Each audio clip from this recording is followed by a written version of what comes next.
I am asked always about Ikigai. What is Ikigai? How can we find out Ikigai? And it's extremely boring for me. Did Ikigai make you rich?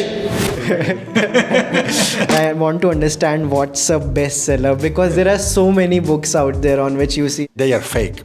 Publishers publish themselves their books and they put bestseller. An average Indian currently is reading only one book a year.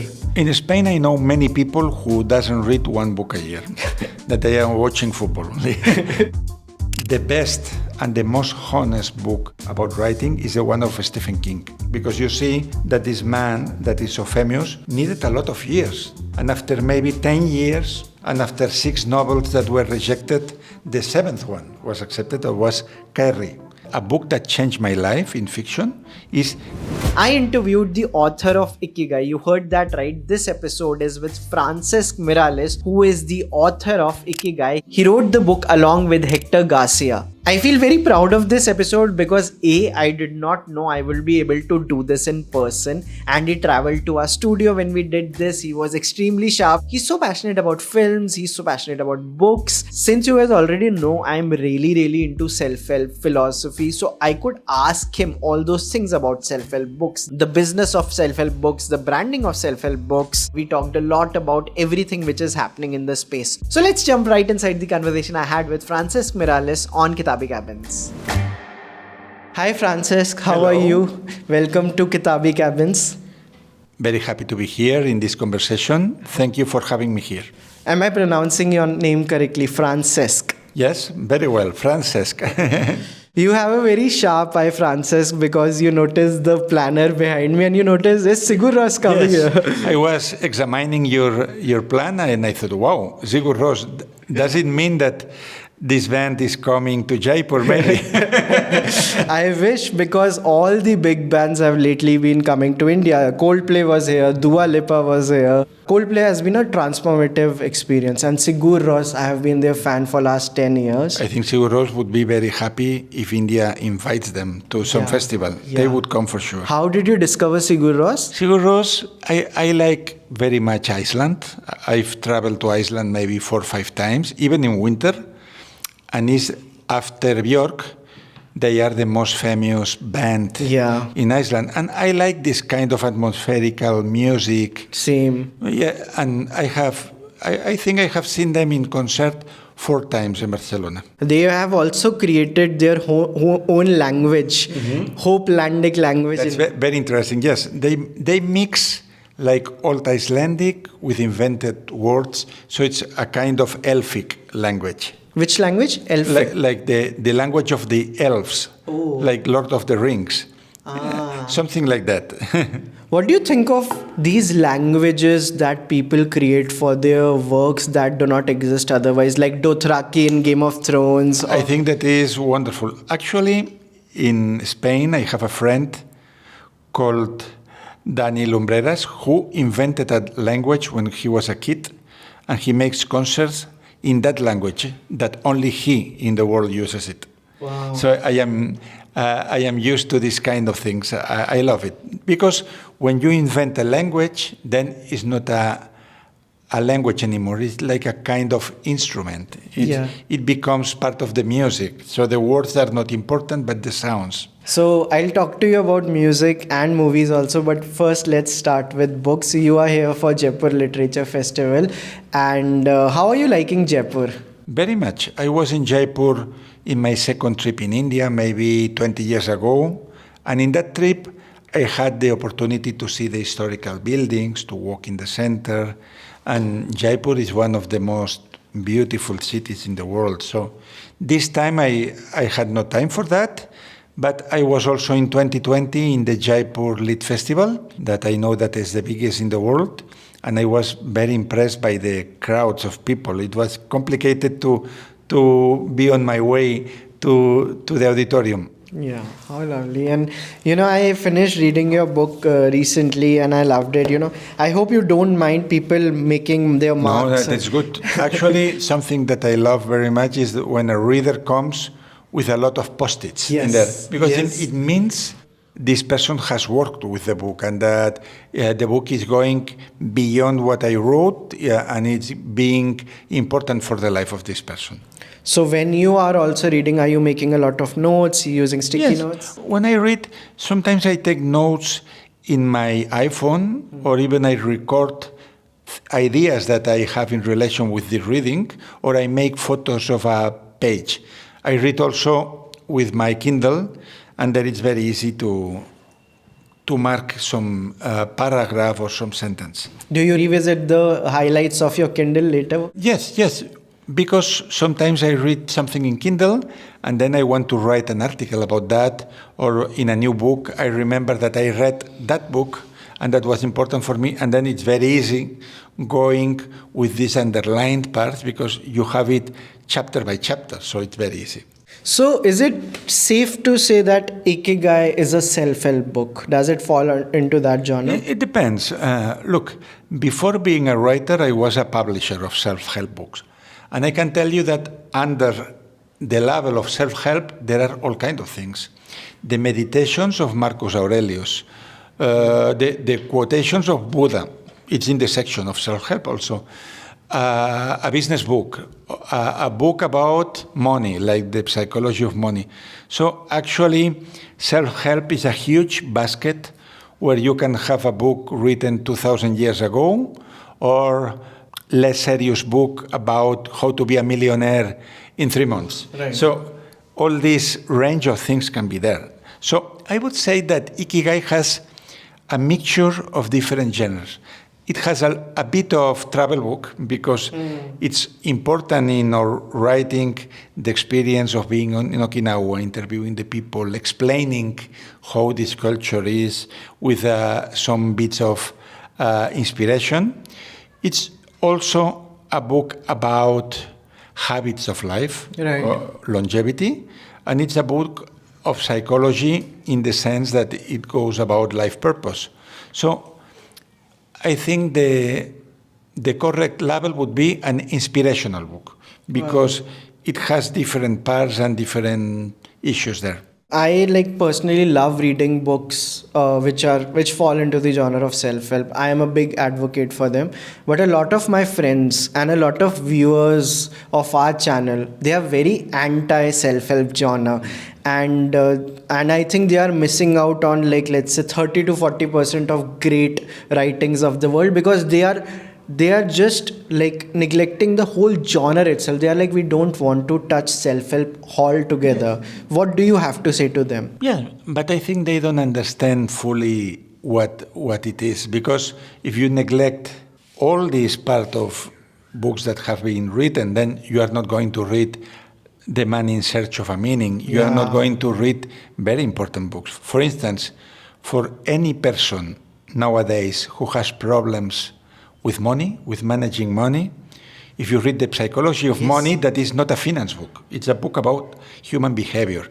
You're going to make click in things that can change your life. So when I was a publisher of this kind of books, what I realized is that you take a self-help book or an inspirational book, and it's impossible that you put into reality everything what is in there. But only that you use one of these ideas to make something practical, then everything can change. What are some of the markers of a bad self-help book for you?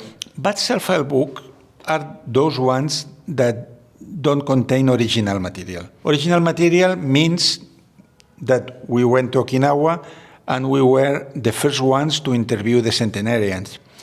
There had been other people there, but more for medical purposes or maybe people from National Geographic, but we were there with the idea of understanding their way of living. So we wrote a book with original material that came from us, not from Wikipedia, not from other books. So the bad self-help book would be, for instance, somebody who writes a book about coaching. He's not a very experienced coach, and what this person makes is he reads 5 books of coaching, he puts it in the mental mixer and makes a new one. This is a bad self-help book because this is not an original text. So I always rely on people that are talking about what they have lived, what they have experienced, like Viktor Frankl in his narration of what happened there. Do you think currently people are able to get away with bad self-help books? I think you must have your own criterion for that. But it doesn't happen only with self-help books. Right. You can read cheap novels that give you nothing, that they are only entertainment, or you can read a novel that is able to change your life. And it happens the same with food. You can go for fast food every day and you will destroy your health, or you can go for good foods and good nurturing.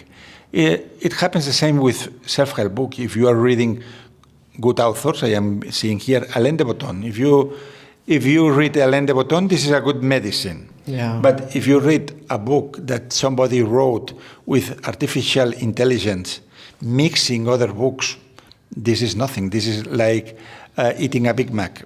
I also want to know, so it's written here that Ikigai is an international bestseller. Like, it's a very dumb question, but I want to understand what's a bestseller, because there are so many books out there on which you see New York Times bestseller. But sometimes they are fake. New York Times bestseller is not fake, but I know people who they publish themselves their books and they put bestseller, but they do it by Amazon and maybe they have sold 10 copies. But in this case, we didn't put this in our manuscript. We didn't write the international bestseller. This is something that Penguin publisher put after the book had been sold in 50 languages by that time. And then you can say it's an international bestseller. International bestseller means that at least you have 20 translations, at least. Oh, so it's not about the number of copies. Also number of copies, but when you put the word international, it means that this book must be published in French, in Italian, in Spanish, in Russian, in Chinese. This means international bestseller. Wow. So till date, how many copies? Yes, how many copies? It's difficult to say, because the business of books works in a way totally different from any other businesses of the world. Okay. And I tell you as a publisher. Why? Because imagine that you and me are publishers, and we print 10,000 copies of a book for India. And these 10,000 copies go to 1,000 bookstores of the country. So we say, okay, we have no more books here. We must print a second edition. And we do 3,000 more. But it doesn't mean that we have sold 10,000. Maybe we have sold 1,000. Very interesting. Because the difficult thing of the business of books is that the bookseller buys the books but has the right to give them back. So maybe you think that you have a title that is selling well, and then it comes February and you receive the books back and you have to pay to have a space for them, and maybe you have sold very little. So when they say this author has sold 5 million copies, 10 million copies, maybe it was the half because these books are coming back, or maybe it will be more. Who knows? No? But yes, there are three different ways to measure the success of a book. One is translations. So, for instance, Ikigai has 70 translations. Wow. Actually, it's the Spanish text with more translations in history after Don Quixote de la Mancha. Oh. That is a classical novel, as you know. Second measure, the number of copies. That is relative. But the third factor of success, and I think the most interesting, is the long seller. Long seller. Yes, when a book like How to Have Friends and Influencing People is being printed since 85 years, this is for me the real success, because it means that a book that was written in the 30s, so it was written when your grandparents were children, it's still valid for daily life. So for me, the biggest success that a writer can have with a book is that 10 years after, 15 years after, when he or she is dead, it's it keeps on being useful to the new generations. For me, this is the most precious success. Did Ikigai make you rich? No, it didn't make me rich. I can tell you that You have been to Iceland 4 times. yeah, but Iceland is very near. And from Barcelona, we have a low cost going to Iceland, like Indigo. Wow. Going to Iceland for us, it's like $300 two-way ticket. It's not so difficult. You don't go in the weekend because it's 5 hours or so, but you can go for 5. You know, the business of books is almost impossible that you get rich with that. Actually, the big writers like Anthony Robbins, they don't make the money out of the books. They make the money organizing after workshops for 10,000 people, 30,000 people. For instance, Anthony Robbins, he rents football stadiums in England, and there is full of people paying. You can make, because think one calculation.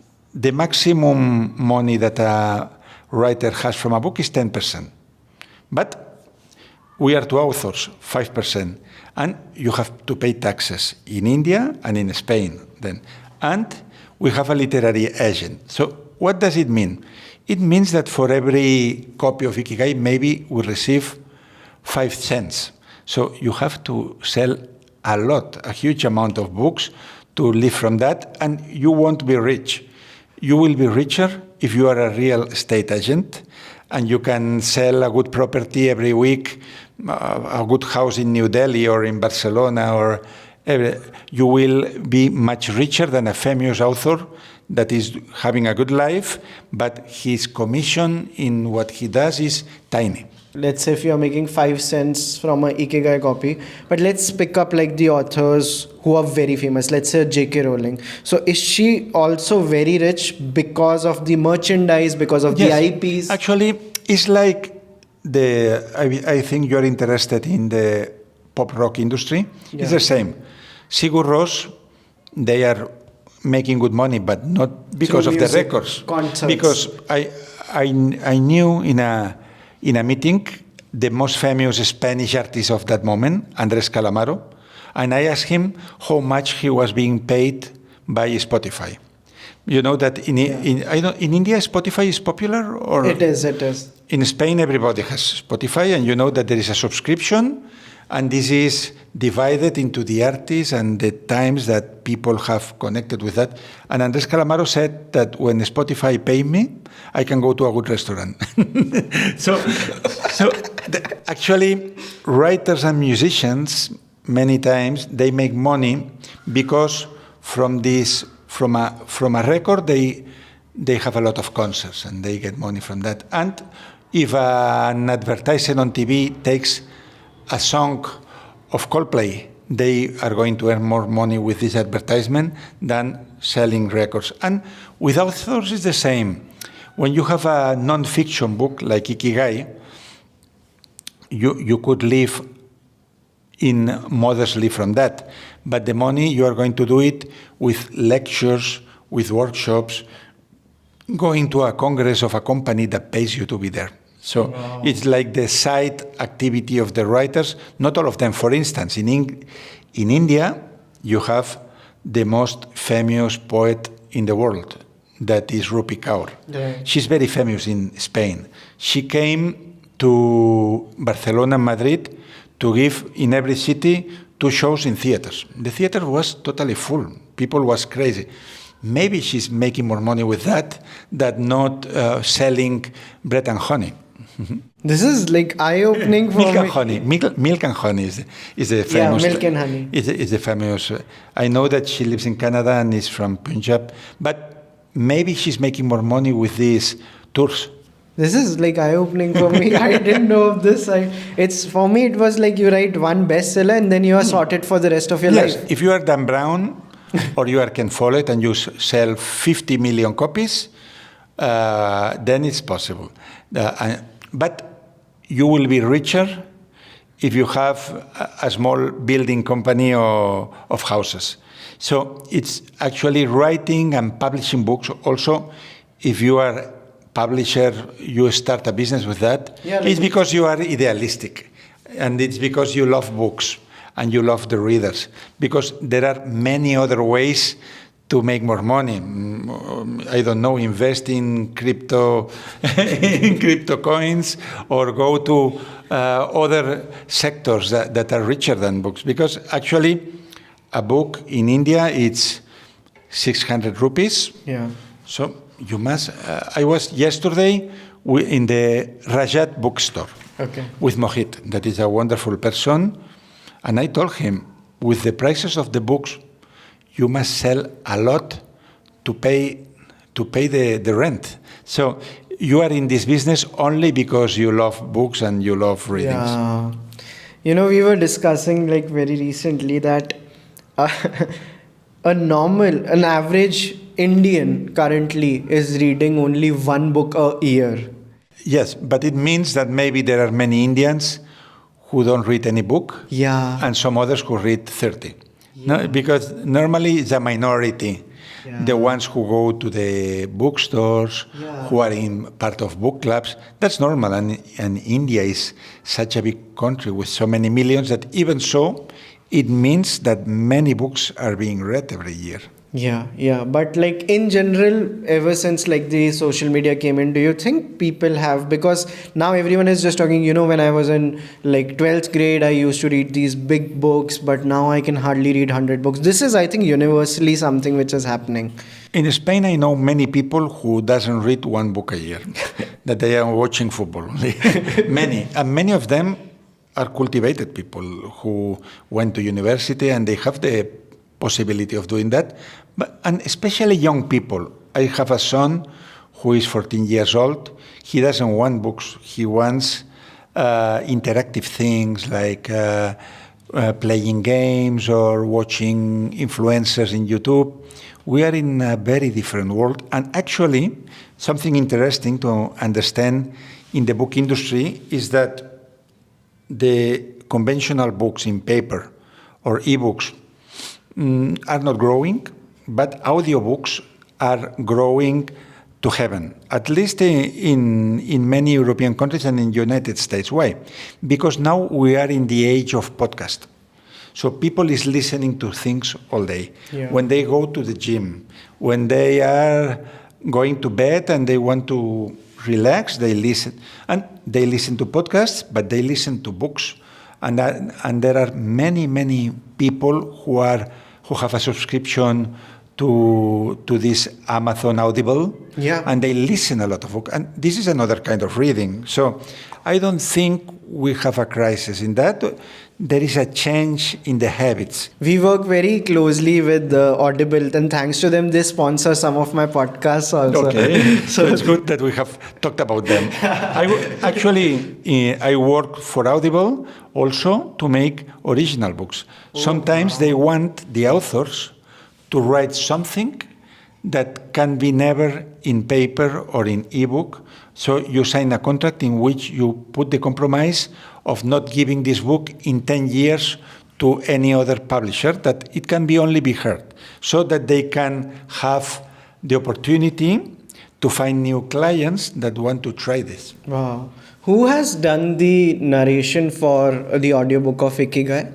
I don't know, because they don't give us normally the actors to listen. But it's not the authors? No. Okay. But now it's changing. In the beginning, when the industry of audiobooks was very new, it was always professional actors. But many readers are now demanding that the authors do. Yeah, I personally demand that. I always want the author to do the audiobook. And the last 4 or 5 books that I have been bought by Audible, they wanted me to go to the studio, and I had to go many hours to read those books. And so some of these Amazon originals, nowadays, they are with my voice. Oh, amazing. Amazing. So I want to take some fiction book recommendations from you now. So when it comes to fiction, which are your top 5? Top 5, yes. It depends also from the age of the reader. If it's a teenager, I would say that Siddharth from Hermann Hesse is a very good reading, because it's a book about finding the meaning in life, finding your true self, discovering. This is a good one. Then I would say that a book that changed my life in fiction is The Magus of John Fowles. Okay. It's like an initiatic novel of a British author about a man who goes to an island in Greece and finds a very strange master who challenges him in many aspects of his life. This book was very important for me. Then I would say the most beautiful novel of 20th century that I have read is from Paul Auster, and it's The Moon Palace. It's my favorite one. So we have said already 3. Right. If you want only entertainment, I recommend you a French author called Guillaume Musso and the thriller Central Park. Okay. Because it's the fiction with more turning points that I have read in my life. And then we need one more. For instance, we could say, if you want to read something funny and deep at the same time, Don Quixote de la Mancha. You can think that it's not easy because of the language. Actually, Cervantes was using 3 times more words than the common man of today. But if you understand that some of the words, maybe you don't know exactly what it is, but it's not essential to understand the story, you're going to have a great time with that. How lovely. Great recommendations. If someone wants to get out of a big reading slump, which would that book be? Like if someone hasn't been able to read for a while and they want to break the reading slump. I have very clearly a book for that. So one thing that I feel very proud of Ikigai, and Hector too, is that many people said, this is the first book I have finished in my life. Oh. Many people write to us this in Instagram. What kind of people is that? It doesn't mean that he's an uncultured person, but maybe, I don't know, it's a stressed man that has a shop and has not the opportunity of sitting in peace. And they say, I want to tell you that this was the first book I finished in years. So it's good because then you have the energy and the courage to go to the second one. So I would say, if somebody is listening to us and doesn't have the habit of reading because of lack of concentration or doesn't find the perfect book for that, start with the Midnight Library of Matt Hatch. It's a very easy book. It's a very easy fiction with a surprising and very inspiring story. It's a novel about what could have happened if we had taken another decisions in different moments of our life. Right. So I think it's a perfect introduction for somebody who wants to read other novels later. So I also want to ask you, since there are so many actionable things which are written in this book, like how you should take care of the diet, how you should have movement in life, physical activities. Do you ever fail yourself to follow what you have written? Yes. When we write a book, and I think it happens to any author, you are not only putting your own wisdom there, you are putting the wisdom of other masters. Yeah. In the case of Ikigai, we took the wisdom of these centenarians living in a village north of Okinawa. So we were writing things that we had not implemented yet in our lives. So after that, we tried to do that. For instance, this rule of 80% in eating. I tried to follow it. So unless I am in a wedding or something that is very special, for instance, here in India, since I arrived 15 days ago, I eat twice a day only, the breakfast and the dinner. And it's okay like this. It's not a problem. So I think when we write a book, it doesn't mean that we are perfect people doing already all that. But it's also a message for yourself as an author that you could do it better. And one thing that one reason why I particularly like this book is because of the that talk about Japanese culture, and one, like you have talked about Studio Ghibli and like so many other artists, but lately I have been into Japanese stationery. So like some of these pens I have here, some of the stamps I have here, I got from Japan, and I myself want to create a pen this year. Oh, you know that I am a fanatic about pens, about rollers.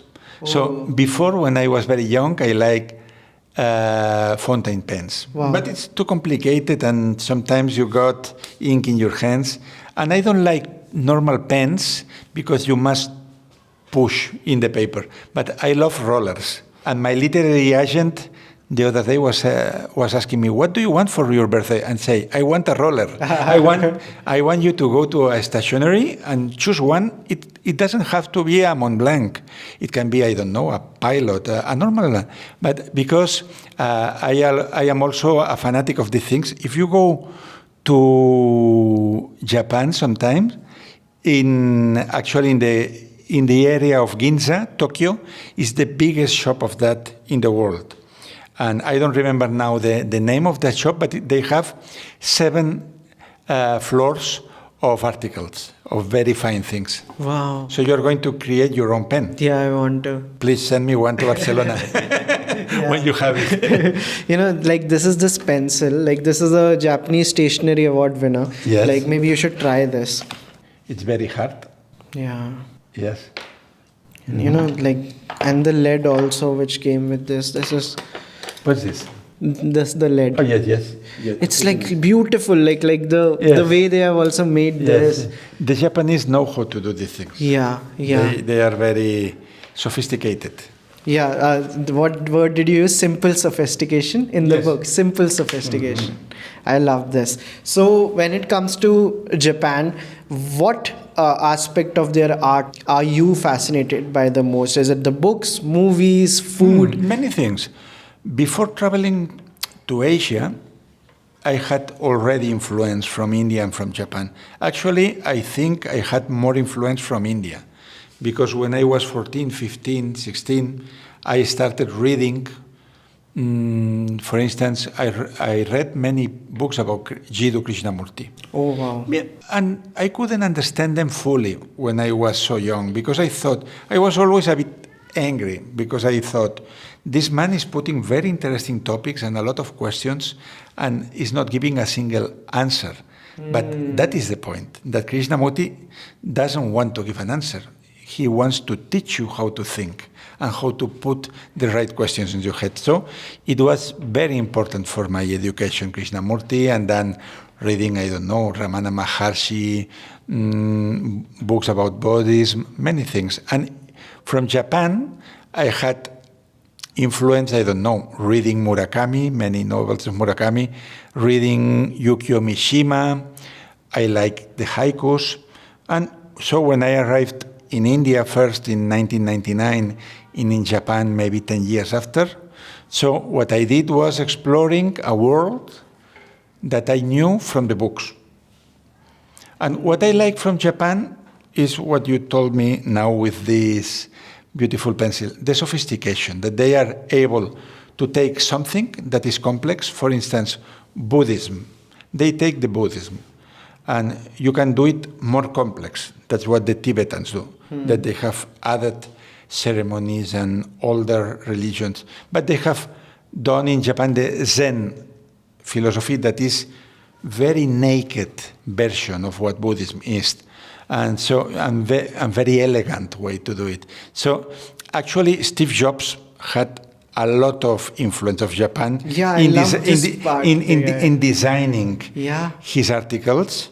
Jonathan Ive and all these people that was because he liked the idea of making things as simple and clean as possible, and that's very Japanese, and that I love from their culture. Another thing which is happening in the world of self-help is like there's this whole sexist community which is coming in, which is called the red pill community. Are you aware of it? No, what is that? Red pill community is basically a community where people learn the art of seduction and they use it in a way which can be quote unquote called like very dangerous. So there is this whole community on Reddit also. It is called like taking the red pill, where you start looking at females as someone lesser. And I don't know if you know about Neil Strauss, the guy who wrote The Game. Yes. Yeah. Yes. So people have very wrongly started using this whole. I don't know, because in Spain most authors of self-help are women. So it's a wow. yes, and in the industry, the publishers 80% are women. So it's a. I don't think they have this point of view, because actually the readers in Spain of this kind of books are also 70-80% women. So it wouldn't make sense to make this for men to dominate women. It can be more the opposite sometimes. Yeah. No, I'm so glad to know that. Like, so 80%, 70 to 80% of female readers of self-help, and the writers also. This kind of books, 70-80% are women. There are many sociological studies about that. Men read more essay, but hard essay, like How We Die, the book of Venki, the Nobel Prize of chemistry, or they read business books, or they read something that is very practical. Novels, there are a very small proportion of men who read novels. And if they read novels, they read black novels or thrillers or things like that. When it comes to fiction, which is your favorite genre? I like some kind of thriller that is not too bloody, that is not cruel. Something that works with imagination, with turning points, with cliffhanger. Like the Agatha Christie's? Yes, but modern Agatha Christie's, like this French author that I told you, Guillaume Musso, that I like very much. And some books about John Grisham, not the ones about legal issues, but the ones who take place in Camino Island. There is a series of books, there are 3, about a little island with a bookstore, and there are small mysteries there. So the series is called Camino Island. Which is your favorite book on writing when it comes to learning the art of writing? This is a very good question, because that's not my main activity, but twice a year I do a workshop for young writers. Oh, wow. And I always tell them the best and the most honest book never written by a famous author about writing is the one of Stephen King. On writing. Yeah. It's the best. On writing, it's called. On writing. Why is so good is this book? Because it has different parts. There is a biographical part that is very inspiring, because you see that this man that is so famous needed a lot of years to get published the first book. So he was writing short stories, sending it to magazines. He was paid $10 here, $50 here. We don't pay you, but we publish you. And after maybe 10 years, and after 6 novels that were rejected, the 7th one was accepted. It was Carrie. And Carrie had the adaptation to cinema, and everything exploded. But he had to try very hard during 10 years. This is the first part of the book on writing. And then there is a more practical part called The Kitchen of the Writing, something like that, where he explains how many hours he writes, what is the mental condition for doing that. So for me, this is the best book and the funniest book to read, because this is not a book about techniques. It's a book about the philosophy of writing. Wow, yeah. I remember there's this part in On Writing, how a writer should never keep their writing table in the center of the room. It should always be in the corner. That was funny, yes. Yeah. And he says, and close the door. So I'm also planning to make a video on like my favorite books on writing. So one would be On Writing. My all-time favorite book on writing is Zen in the Art of Writing by Ray Bradbury. It has, it's good, the part of the titles. There is a chapter dedicated to how many titles, that a good creative impulse is to write words as a library of future novels or future books, and to see what this sentence, what this word suggests you. Absolutely, I loved it. And The Art of Writing is a very good book. It's a funny book to read also. Yeah, and the third one is what I talk about when I talk about running. Yes, I would put it in the third position. Yeah. Because he doesn't give so much information. So he talks about going to run the marathon, that he also did it in the other book. Yeah. But he Other doesn't- book being? what to talk when I talk of running yeah. and when I talk of writing. Yeah, He has yeah. two. And he doesn't give many practical keys for the writers. He explains a little bit what he does, but it's nice to read. It's always nice to read Murakami. Yeah. So, And there is, I can tell you, a fourth book that is very good from a woman that is also interesting. That is Patricia Highsmith, Suspense. suspense. He explains the psychology of the suspense in the novel. This is important also. The art of creating and releasing tension. Yeah. Yes. And it's a book only about that. So many interesting things. Yes. Too many books to read. Yeah, like our viewers are going to love this. And which is your favorite autobiography? Let's say it in another way. Who is the best biographer of the world? Walter Isaacson. He is able to do something that is very difficult. He takes the life of somebody who maybe you hate, like Elon Musk, but he explains it in such a nice way, so interesting, with details of the childhood. He has such a good storytelling that in the end you love reading the life of Elon Musk, and this is very difficult to do. So Walter Isaacson, I read the one of Elon Musk, the one of Steve Jobs, I would say that it's even better, and the one about Einstein. And for me, this is the best biographer in the world. But if you ask me for a very good biography or that is very surprising, I would tell you another author, a French one, Emmanuel Carrère, and the book is called Limonov. And it's the story of a Russian guy who was born during the communist times, and that this man was able to change his life like 12 times, but in totally eccentric ways. So in the end, he was living in New York, trying to connect with the local artists, with Andy Warhol and all these people, and he was working as a servant in the house of a millionaire.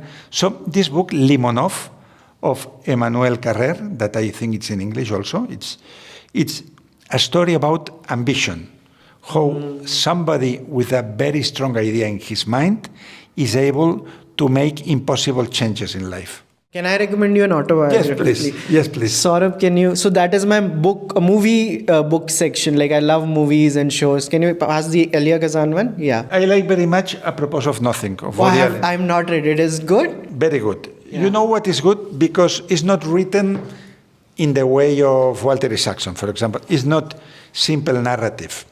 It's written like a stand-up comedy. So you feel that Woody Allen is in front of you in a little stage in a theater, and that he's improvising all the time. For instance, he says, I know that what I am telling you about my parents is not interesting. Maybe it's a bit boring for you, but don't worry, because in 10 pages I am going to be born and the thing will be more interesting. Oh. So it's like a stand-up comedy, all the book. So it's a show, this book. Oh, lovely. So this is Elia Kazan, the filmmaker's book. And yeah. That's something big. So I think he was 80 years old when he wrote it, and it's so unapologetic. Like on the 20th page, he's like, I want to just set the tone for the book. Like he reveals things that he has never revealed before, because he gets the disease of mumps and he gets a swelling, and then he says people were not able to treat my swelling, so he loses one of his testicles because of mumps, and he's like, I've lived my whole life on one testicle.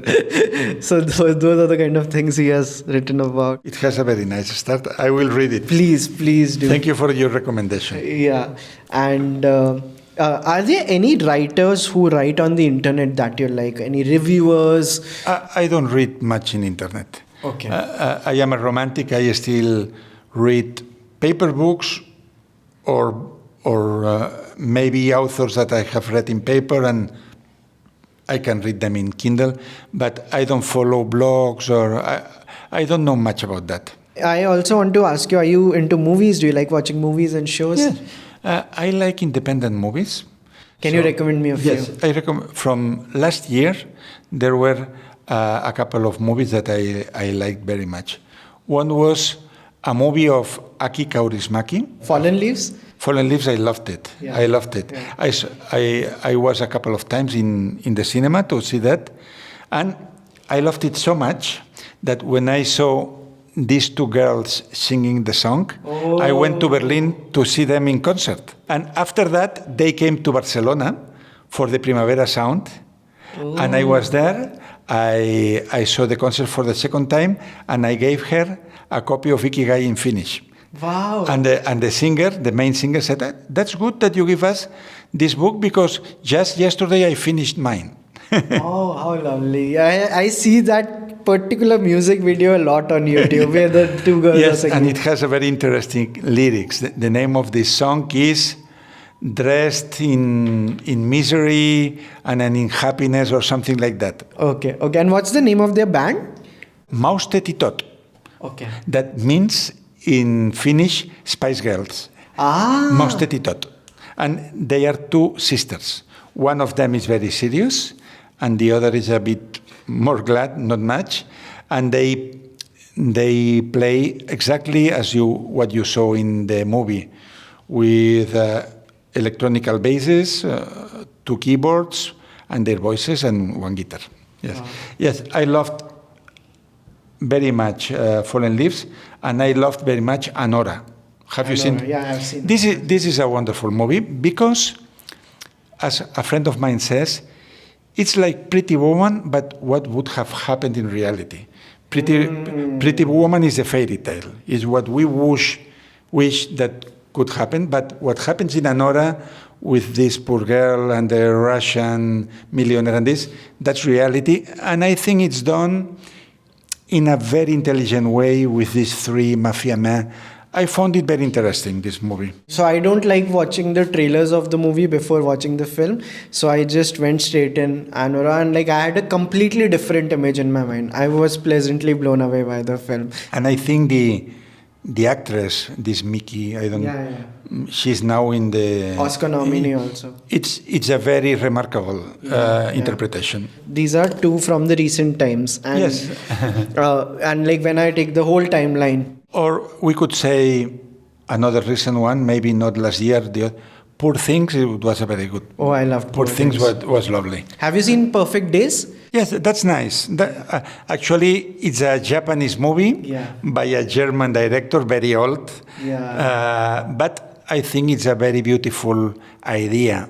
The thing that you can be happy even cleaning toilets if you have the right attitude. It's a self-help movie, actually. Absolutely. Which is your favorite Studio Ghibli film? I will tell you something that is not very popular because normally the people say other titles. Mine is Whispers of the Heart. Yeah.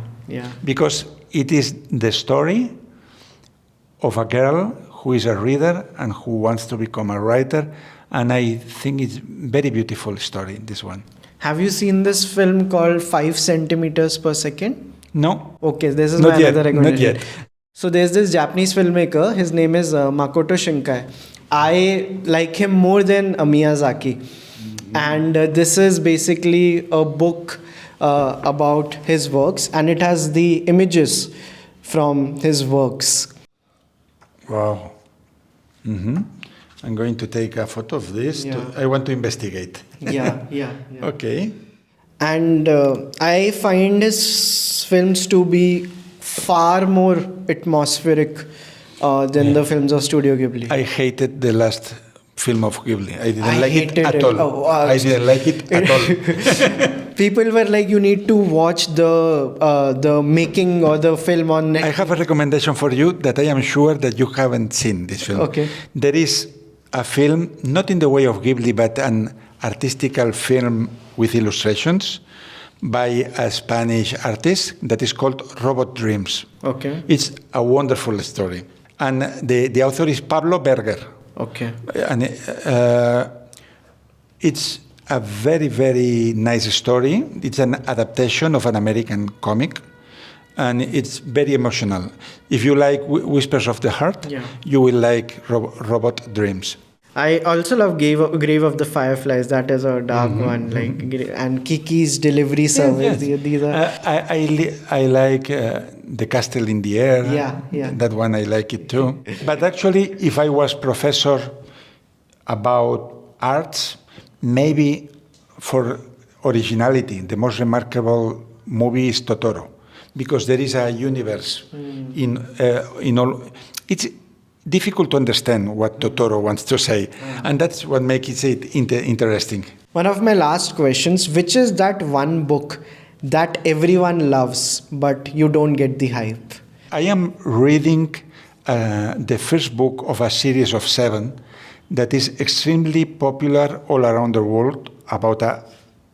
The writer was dead in the 80s due to AIDS, and this saga is called Blackwater. Okay. It's extremely popular in many European countries, and it's difficult to describe. It's like a Western novel with a bit of paranormal and very daily details. And I have read 80% of the first book, and it's extremely boring for me. Nothing happens in this novel, and I thought, where is the point? Maybe am I too stupid to understand this? Yeah, Do you know this feeling? Yeah, I know this feeling. So, Francis, it was lovely speaking to you. Is there anything that I did not touch upon that you would like to speak about? It was good because normally in the interviews, I am asked always about Ikigai. What is Ikigai? How can we find out Ikigai? And we have talked about books and about movies and about music. And I think this is much more useful for the audience than talking about myself. Thank you so much, Francis. This Thank you was very much. lovely. Thank you so much. We want to give you some of our merchandise. So this is our tote bag, and there is a t-shirt in it where it is written. What does it mean, Chalchitra? Chalchitra means movies in Hindi. Wow, in Hindi. Yeah. It means movies. Movies. So, talks about movies. So normally you talk about cinema here more. Yeah. Now we understand. There is a t-shirt in it where it is written, recommend me a film. Okay. Yeah. I will bring it next time I go to the cinema in Barcelona. Actually, the next movie I want to watch, there are 2. We can end with that. The biopic about Bob Dylan, that normally I don't like biopics, but this one with Timothée Chalamet, it will be very good. It's called Perfectly Unknown. And the documentary about Led Zeppelin called Becoming Led Zeppelin, that is made by themselves. Oh, wow. This is, and I will wear this t-shirt when I go to these rock movies. Amazing. Thank you so much. Thank you very much. Thank you.